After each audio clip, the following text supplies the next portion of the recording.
보내줘서 정말 감사하겠습니다. 정말 고맙다. 송금이라는 곳은 이렇습니다.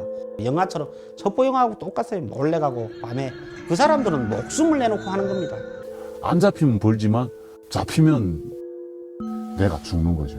남북이 대치하고 있는 상황에서 북한에 합법적으로 돈을 보낼 수 있는 그 어떤 기구나 기관도 없습니다. 저는 조금도 겁나지 않습니다. 저는 내가 한 일이 옳다고 생각했기에 나온 겁니다. 저는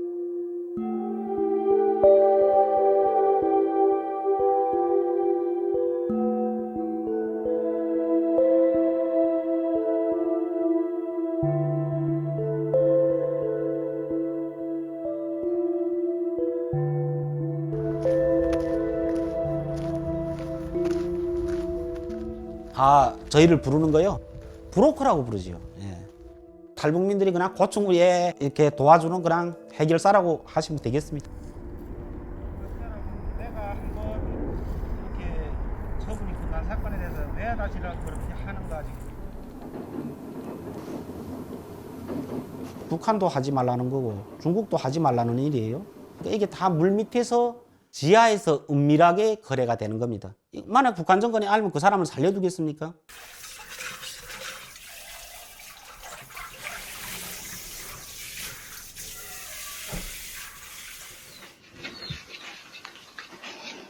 돈 많은 받았다. 잘 쓰겠다. 고맙다. 6,800원 받았다 정확히. 정말 감사하다. 내 인사 10번 하게 있구나. 생계비잖아. 이거는 생계비예요. 북한이 딸주민 생계비. 거기에는 부모를 놔두고 온 사람도 있고 자식을 놔두고 온 사람도 있고 통일되고 나면 가족이 살아있어야 그나마 만날 거 아니에요. 굶어 죽게는 하지 말아야 되잖아요. 그래서 지금 보시니까 여기 있습니다. 여기 있어요. 이거. 검찰에다 넘겼다는 이건 송치결정서는 사실 저희 그거 온 거 어떻게 다 찢어버렸어요. 지금 손에 들고 계신 게 뭔가요? 압수수색 영장이요. 네. 복도 현관에 경찰 4명이 갑자기 달려들더라고요. 압수수색 집행하러 왔다. 그래서 휴대폰도 압수해가고 뭐 여기저기 집을 뒤지고 다니더라고.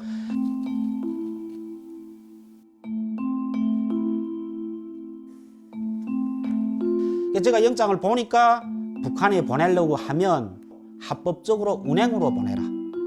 제대로 한다면 외국환거래법에 한다면 대한민국 은행에서 북한에 있는 은행에 돈을 보내야죠. 근데 그게 안 되지 않습니까? 그렇게 해줄 은행이 있나요? 전혀 없습니다. 있으면 저희가 알려달라고 했다니까요. 없습니다. 없어요. 이 돈을 주면 조선민주주의인민공화국 어느 아무개 인민반 누구한테 전달을 해달라고 하면 전달을 해줄 수 있냐. 그렇게 못하는 거를 뒤에서 목숨 걸고 사람들이 이렇게 하는 거거든요.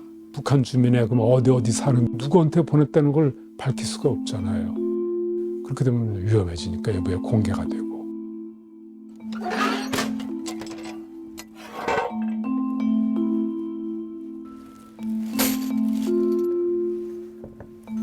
저도 솔직히 그 북한에 있을 때 그 일을 해봤거든요. 북한이 어디 정상적인 계좌가 어디 있어요? 한국에 동생이 있는데 돈 받아야 되겠다 하면 내한테 중국 전화기가 있어요. 그걸로 먼저 연결시켜줘요. 통화. 연락처를 어떻게 하십니까? 북한하고 연결을 하자니까 어떤 방법을 써서 다 해요. 사람을 띄어서라도 그 전화번호 보내고 이렇게 하거든요. 우리 와이프도 그래. 저 전화번호를 다 알고 있어요. 북한에는 중국 휴대폰이 국경 지역의 양강도, 함경북도 쪽에, 평안북도 쪽에 상당수가 들어가 있어요. 무역을 거래하는 사람들도 사실 중국 전화를 쓰거든요.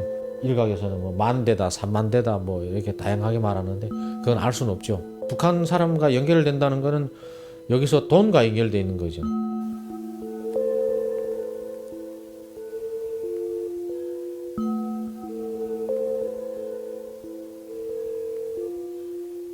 여기는 해령 쪽. 중국하고 접경을 딱 마주하고 있는 북한 지역. 여보세요?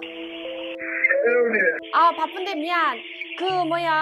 내가 부탁한 거 어떻게 됐어요? 소식이 없어요? 아직 안 됐어. 아마 선거 끼어서 아마 그런 것 같은데. 요즘 단속이 심해요? 아, 조금 기다리라고 있더니. 알았어요. 아, 선거 때문에 정세 복잡하다고. 걔 그러면 조심하고 안전하게 해줘요. 알았어. 그래 조심하고 예, 알았습니다. 예. 그쪽 가족의 안부를 알아야 여기서 돈을 보낼 거잖아요. 그러니까 그거를 알아보는 과정이거든요. 신속하고 정확해야 되고 위험도 많고 이 사람들도 전화를 하려면 멀리 올라와야 되거든요. 그러니까 탐지기랑 계속 이렇게 단속을 하니까 몇 시쯤에 산에 올라오마. 예, 이렇게 그러면 그 시간 그냥 뭐 약속하고 기다리는 거죠. 전화하다가 잡히면 그쪽에서도 처벌이 엄중하기 때문에 무서워서 그만둔 사람들도 있고 감옥 가서 지금 은퇴한 사람들도 있고.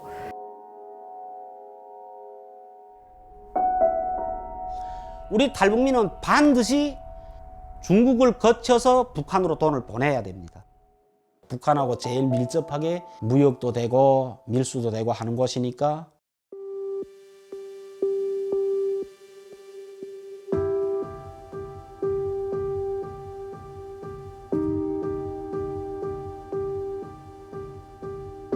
중국 사람들이 대한민국 그 계좌를 쓰는 사람들이 많거든요. 얼마 200만 보내겠다 하면 확정됐잖아요. 중국에 보내는 거죠. 근데 중국에 가서 바로 넘어가는 게 아니거든요. 이것도 중국도 금융 단속을 많이 하다 보니까 돈이 우리 가족한테 가려면 누군가는 또 찾아가야 되지 않습니까? 북중을 드나드는 사람들이 카페를 중국에서 이제 그걸 못 알아듣다가 가지고 넘어가지고 거기서 프로수를 몇 프로 떼고 가운데 다리죠. 우리한테다가 주죠. 너는 어디 가서 이렇게 해서 이거 돈을 주고 오라. 달러 다 주는 거예요. 그 밑에 뭐 4명, 5명 있다 하면 서로가 다 몰라요. 그거 알면 안 되는 거예요. 생명과도 관련되니까 비밀이 중요해요. 이거 돈을 주는 일이 이거 첩보용하고 똑같아요. 마음에 올래가고 안 잡히면 벌지만 잡히면 내가 죽는 거죠. 그 사람들은 목숨을 내놓고 하는 겁니다. 하나로 50~60만 원에 목숨을 걸고 하는 거예요. 하다가 걸리기만 하면 요즘엔 감옥에 보냅니다. 감옥 15년, 심하면 정치범. 언어로 연결이 되어 있거든요. 이게 뭐 아명을 부른다든가 일강이 보내서 왔다 뭐 이런 식으로 집에 없는 엉뚱한 이름으로 이런 암호를 대면 이건 내가 보낸 사람이니까 안심하고 이 돈을 받아도 돼. 이게 또 뭐 여기 있는 가족이 돈을 보내면 또 거기 사람이 너무 돈은 받고 싶은데 혹시 보이브 놈들이 이런 누구를 시켜 연극을 하는 줄 알고 또 뭐 우린 역적들이 보낸 돈을 안 받아 거절하는 분들이 있어요. 몇 분을 봤어요. 안타깝죠. 이게 막 그 수천리길을 찾아갔는데 그런 얘기를 허망한 얘기를 하니까 이게 참 안타까운 거죠. 이거 누구 하나 그 돈을 받아지면서 밝은 목소리로 돈 잘 쓸게 이렇게 얘기하는 사람이 없어. 오늘 보내줘서 정말 감사하게 쓰겠다네 진짜 나. 이게 서서 정말 힘들다. 하루하루가 새롭고 이불이 고개가 새롭구나. 먹지 못하고 호주 불을 사니까는 불똥이 와서 손이 부어서 먹여야 해. 내가 왜 이렇게 됐니?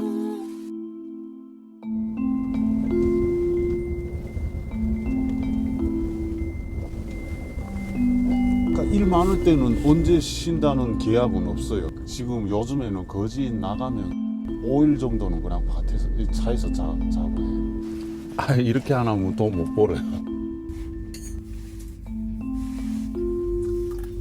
북한에서 이제 자식도 있고 와이프도 있고 한데 이제 자식을 영원히 못 볼 수 있다 이런 걸 감수하고 와이프 몰래 떠났고요. 내 자식들도 그래도 잘 살게끔 해주자니까 그 보람으로 열심히 일하는 거죠.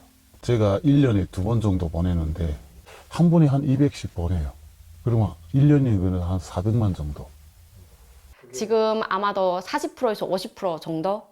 예, 그렇게 되거든요. 플러스를 떼고라도 한 200만 원 정도 보낸다고 하면 본인한테 120만 원 정도는 가거든요. 그거면 아껴서 쓰면 1년은 먹을 걱정은 없죠. 먹고 살 걱정은 없죠.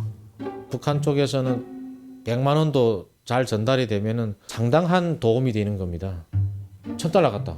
그러면 쌀 1톤을 살 수 있는 가격이에요. 북한에 돈이 들어가면 뭐 돈을 받은 쪽에서 쓰다가도 잡히는 게 있어요.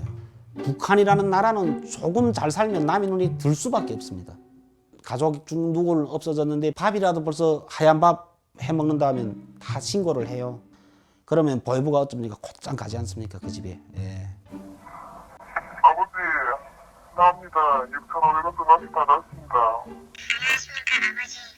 그동안 얼마 고생하셨습니까? 아버지 고생에 비하면 저희들의 고생은 아무것도 아닙니다. 동생은 아파서 마지막 10년 됐어요. 예. 어떨 때는 막 그냥 집에 가만히 누워있을 때 이제 자식 생각이 자꾸 나요. 자식 생각하면, 후회는 안 해요. 그 돈이 가면 가족을 살린다는 걸 아니까 어떤 수동 방법으로 다 보내는 거죠.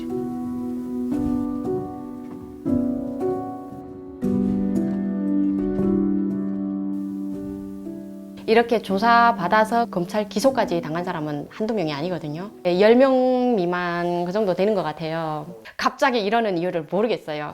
북한 가족에 대한 대북 송금 문제에 있어서는 김대중 대통령 시절부터 지금까지 불문율에 붙이고 수사를 하지 않았습니다. 갑자기 경찰에서 단독으로 수사해서 처벌하겠다. 대한민국 정부는 공식적으로 탈북민의 북한 가족에게 송금하는 것을 처벌하겠다는 입장을 밝히는 것과 다름이 없단 말이에요. 따지고 보면은 북한의 송금 그 자체가 북한에서도 단속을 하고 그럼 이거 앞뒤로 남북한의 송금 브로커들 다 법에 처벌받게 되면은 송금 브로커를 그만둘 거 아니에요. 그럼 결국 송금 브로커가 줄어든다는 거는 북에 돈을 보낼 수 있는 환경이 더 나빠진다는 말입니다. 그렇다고 안 보낼 사람도 아니죠. 어떤 방법으로 다 보내죠. 무조건 보내죠. 이번에 코로나라도 진짜 바쁜 사람들은 50%고 다 보냈어요.